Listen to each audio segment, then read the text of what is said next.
You're talking about features, you're talking about money, but the one thing you should talking about is value.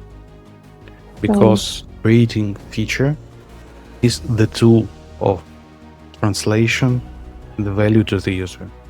It's not the goal, it's just a tool. The market, it's just a methodology. How to go to that market and fight for your place. The money is the consequences. Welcome to the Product Corner from the Solopreneurs Lab community, the place where you turn your product into a revenue engine. We are here to give solo builders honest insight that actually moves a product from idea to traction. The purpose of the Product Court is simple: to stress test your product in a safe environment so you can uncover what's blocking traction and define the exact actions that lead to revenue. In the court today, our solopreneur, Priyanka, who is building BestBelly, a food scanning app that gives a nutrition score with one scan. The prosecutor is Lev, who will challenge the product and find what's weak, unclear, or blocking growth. And the defense, Art. He will highlight what's working, what has potential, and help Priyanka define the next steps to make money from her product. So, Priyanka, you have now 3 minutes to pitch your product and share the challenge you're facing right now. So my product BestBelly is nothing but a scanner which stays in anyone's mobile that scans the ingredients and barcodes of the food product. For example, if I'm the one who wants to understand whether the particular product is healthy or not to consume, I just take my phone, I just open the BestBelly app. For example, if I'm the one who wants to understand whether the particular product is healthy or not to consume, I just take my phone, I just open the BestBelly app, I just scan the barcode, whatever it's there on the product, and then I'll get the full details like the nutrition score from A to E, how the European system works, how the European food nutrition score calculator works, the same way. So if the user cannot find the product nutrition score when he scanned with the barcode, he can just go and scan the ingredient and then get the data. So this is the product as simple as it is. But I'm still in the MVP stage. I'm building it right now. So I want to understand the roadblocks. For example, if I have to market it. So what could be the challenges that I face? I'm still analyzing because there are some privacy policies, some rules, whether I have to take the user data, especially to get the favorite food items so that users can mark what favorite food items they can add in the list and go and buy the next time so easily. There are many things. First thing is I don't know how to put in front of the public because the app is so clean and clear. I haven't tried putting in front of the public, but what if I go and market it? What are the roadblocks? I want to know it in prior. And second thing is there are GDPR policies in Europe. So if I have to cater this app to Europeans, I need to understand few things because there are a lot of privacy policy issues. I'm thinking of adding user authentication to add the favorite food items in the app so that they don't need to scan again and again. But going to Europe and promoting the product is a bit different thing, even though if I do it online. So I want to understand the GDPR if you have any idea. So this is what I have right now. This is what I'm thinking right now while building MVP. I want to know more about it, like how these things work and what are the blocks, what are the critics that the product have. Okay, thank you so much for sharing. And my next question is, how will you understand that the court was valuable for you? Okay. Normally, when I have told this idea publicly, maybe it could be on X, maybe it could be somewhere on the socials. Everyone was encouraging the UI that I have. Everyone was saying that UI is good, clean, simple. But it also has some challenges. For example, we see Calais, we see other apps. I want to stand among those competitors as well. I want to understand what points or what inputs can make me stand among them. Okay, thank you so much for sharing. And the court is now in session. Lev, can you please start? Yeah, Priyanka, thank you for your pitch. I would like to understand what the technology underlying under your product. As I heard, you have a scanner, so you have some database of products, and you just matching the barcodes and the product's nutrition, or what? Okay.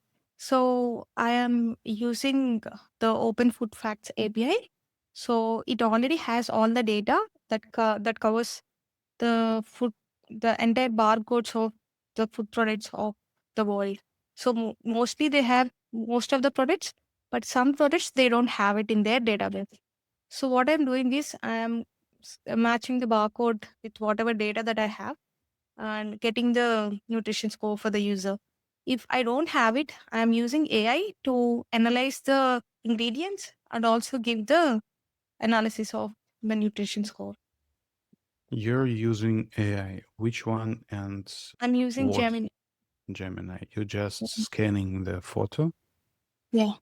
and the outcome is text of ingredients. The outcome is text of the nutrition score A to Nutrition. E. Okay. Who exactly is your customer?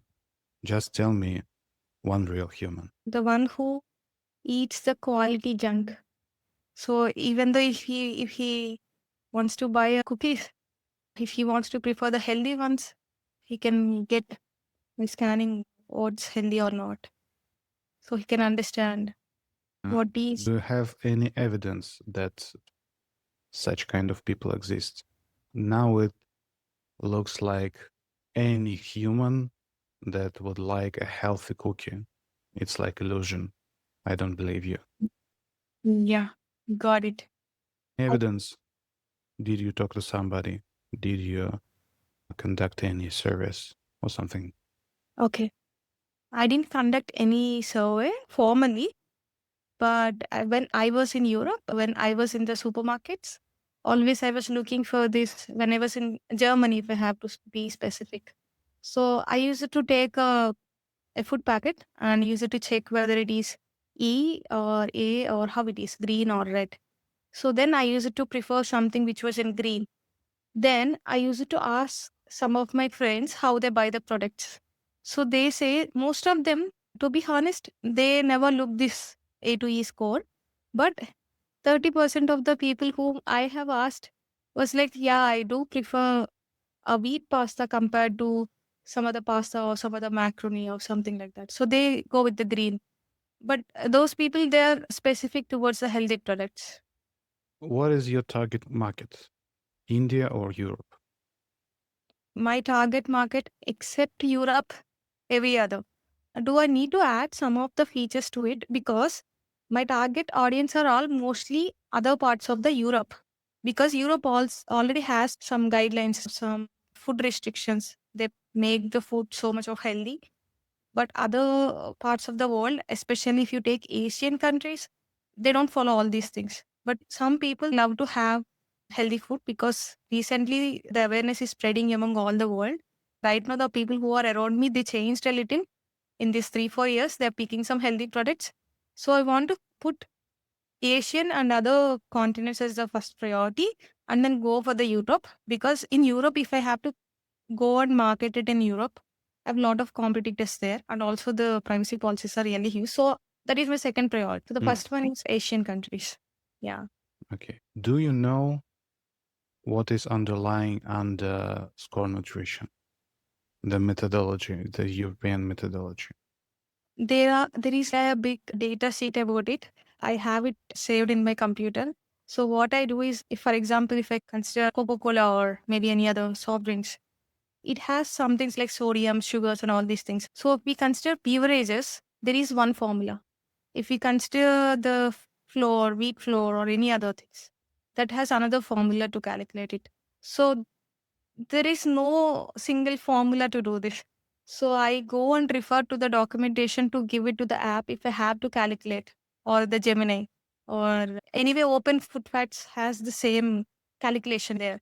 They have all the database. So I'm using it. And second option is I'm giving Gemini whatever the data that I have. Do you or somebody in your team know Mhm. something about nutrition, healthy foods? Because if you're choosing the European score, it means you know nothing about nutrition because European score is bullshit.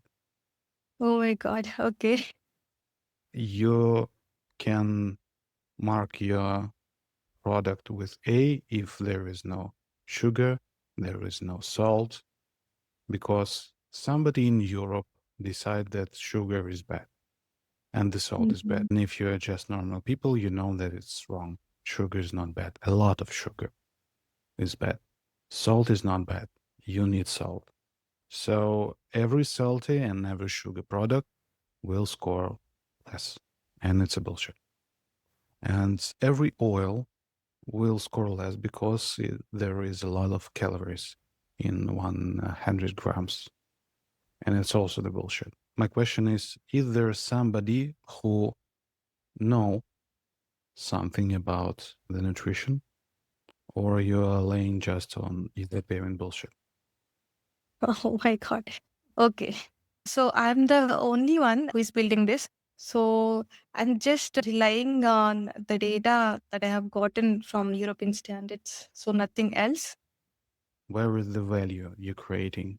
You're just translating European standards, and there is no evidence that European standards are good. Why? Right. There is value.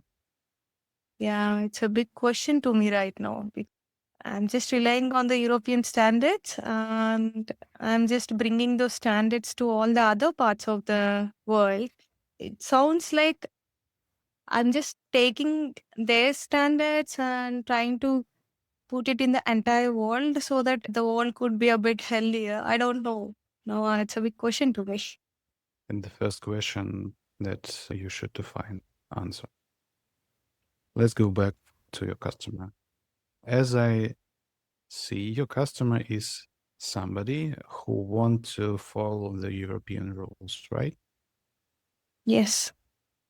Did you meet or did you talk to somebody in your target market that want to follow that standards? You're living in India, or you're living in Pakistan, you're living in China, you're living in Africa, and you're so fond of European rules, so you want to bring that rules to your country and choose the food that follow European rules. Who are they? Crazy people. Okay. So I didn't, as I said, I didn't do formally any survey, but I've spoken to the couple of people who are above 40 who wants to control the diet. And for example, unconsciously they are picking some junk foods outside in the supermarket. So when they see something in red, at least they avoid. That's what they have told me. I've asked 10, around 10. Some are like 21, 22, and some are like above 40. People are like in their 30s. So I took three age groups, 20s, 30s, and 40s. And the 40s were all saying that they're happy to use the simplicity of the app. For example, if they open, scan, get the score. And the 20s, among three, one was like, yeah, I love the app. And in 30s, also the same neutral response. They wouldn't pay for such app, especially in India. So that's what the response I've gotten. Nobody will pay for that Oh my unless God. you will prove that otherwise. What I see right now, maybe you know something about nutrition and healthy food, but I didn't hear that. I can't see any value in your product because you're just laying on European score. You need somebody, or you need you to teach how to buy healthy food and what is healthy food exactly. And you are not better than that's fitness pal. If there is no local languages in that app, you're just one feature of this app. If you will have your market, if you will have your traction, just after one feature of my app, you'll be kicked out of the market. So you need a solid strategy how to take your market with competition with MyFitness. And anyway, you should think about what is the value of your app, because It's just reselling the API for some countries where MyFitnessPal is not translated to their interface. So it's not business, it's not startup, it's just illusion or hallucination. And I support this all. So you say that what if I include multiple features like how my fitness pal has done? No, it's not about multiple feature. Oh, It's about one single, the core value, why okay. somebody will use you. Okay. Because just scanning, it's not value. The value is API you're using. Why me or Kate or Atom tomorrow with Lovable, we can make the same app. For example, I know a lot of things about healthy food, and I suppose I know more than you just right now. I can do it better. I know marketing, I know business, I know what is healthy food. You're just in 2 days ahead from me doing the same app. You need to something more solid. And you need to think about the value because I don't see any value right now. You're just a scanner. Why should anybody will pay for it? The underlying methodology is European. Your competitor, just your neighbor with the same API, with the same Lovable, will do the same tomorrow. How can you protect your business? Yeah, interesting. I have seen some apps like Food Check doing the same thing, but I don't know whether it is profitable business already or not. I don't know, but they are charging per month $6 around. So I thought maybe people are using this app because it was showing 1 million downloads and Play Store. So I thought maybe if I could add some nice feature, the core feature, for example, that app is having the feature to add favorites and history items and all these things. So I wanted to add a differentiating feature, maybe scanning the home food or home cooked food or something. But how do we validate that our product is going to make better, or maybe we can differentiate, or maybe we can do something good? Because already existing products are charging some money from people. I don't know whether they are profitable or not, but I have seen some downloads. But what is the right way to check my product is also going to get some money from people? Or You're talking about market, you're talking about features, you're talking about money, but the one thing you should talking about is value. Because creating feature is the tool of translation, the value to the user. It's not the goal, it's just a tool. The market, it's just a methodology, how to go to that market and fight for your place. The money is the consequences. When you have right tool in the right place, translating your value. So the first and the one question you should think about is the value. If you have value, if you have your customer, if you have the problem that you can solve and you're solving, after that, you will think about features. After that, you will think about markets, and the consequences of this will be money. Don't think about money right now. Don't think about features, only value.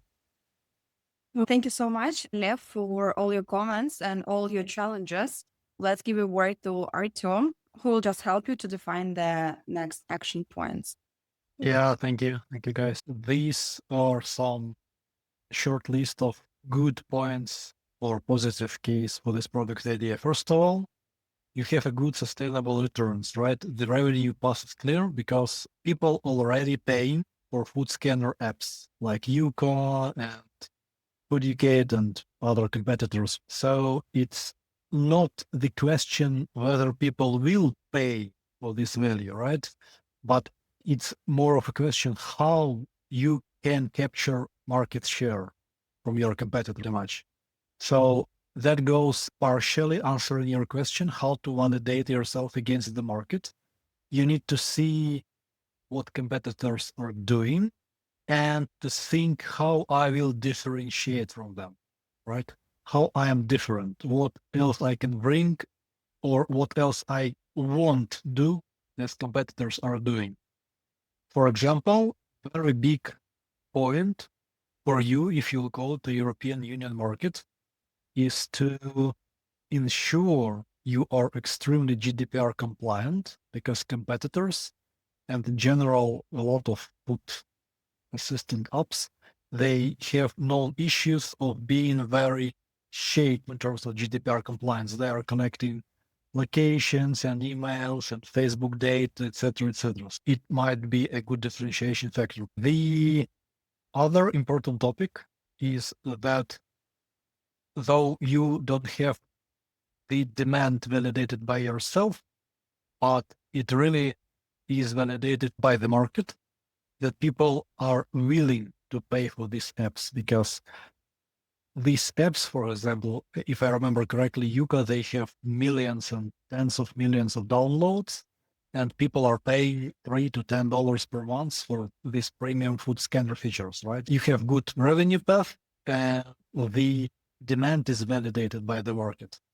The other good topic is that you might be in a good market fit, because competitors rely on massive barcode databases and some extra data collection and so on, where you might say that you solve only a very simple single problem, like just scanning ingredients, scanning barcodes for any product, and just giving the nice clean score. Very simple to use application. Number 4, it goes like after this. Number 3 is you have manageable scope, because the user flow is very clean. Download, scan, there is a score and a decision. Scan ingredients, get a health score, make better choices, nothing more. That's the core menu, which is always good, because if you can solve a very simple problem but effectively, it always finds its place in the market. And another good and final topic from my side here is that this business model is somewhat resilient, meaning people won't stop buying groceries, right? People will be eating, well, for a long time from now. And as food labeling might be more complicated, regulated, and obfuscated, the demand for some assistant apps, it will stay at least the same. I'm not sure about rice, but more or less it will be on the same level. And answering your initial question, how to validate your application on the market, first of all, you should get your 10, 20, 30 customers, and you should interview all of them. You should design a good, short, simple interview set, and maybe even pay for these first customers some small amount of money for their time to answer your questions. There are numbers of ways how to do the product interviews, but usually it's a good eye-opener exercise, because as Lev mentioned, at this stage, you have a hallucination of what your app might solve, and this is a good and normal way. And to alleviate these hallucinations and create some tangible ideas, you need to do customer interviews. Not just asking about general problems, but asking about your application, how people are using it, even if that's a very simple application, and what they think about your application. Maybe record a video of them using it, something like that. The good exercise at this stage would be how to build your differentiation. It's star reviews or just in general low reviews for your competitors, like Open Food Facts and Foodicate and Yuko, or maybe even looking why people are not satisfied by ChatGPT equivalent of this exercise, right? If you just open ChatGPT, you upload a video there saying what you want to do with that video or photo of barcode, why people are not happy. So that will give you some good ideas what you can do differently inside of your application and what is going to be your differentiation factor and competitor advantage. After you did all of that, there is a standard way. You just launch small marketing go-to-market campaigns. Say you have 3 main features of your application. You just issue a campaign for all of these features. You see which features are attracting more users, and you try building upon that. In general, that the idea is promising, and possibly the privacy positioning, ensuring you are GDPR and California Data Protection Act compliant, might be a good differentiation factor. But as I am a defender, I would also need to defend yourself from a disappointment. This market is super crowded, which is a good sign, but also it's not a very good sign. And you need to think really hard why and how are you going to differentiate from your competitors, pretty much. Nice. I really enjoyed. I noted each and every point. As you said, the market is crowded. That's like an alarm. I have to think about it really hard and put myself either a good differentiator among them to capture the market.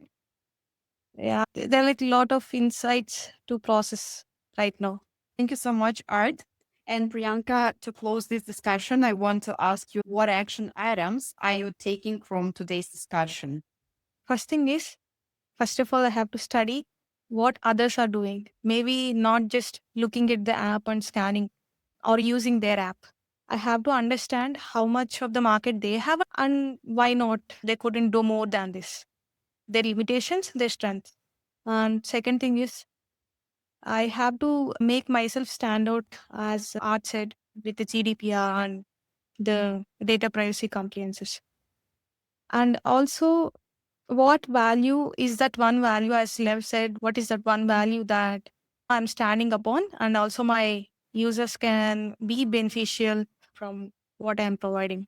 So, I have to be clear on these 3 points and think hard how to put this in front of the public. Okay, thank you. And what is the first action you commit to do today? Mhm.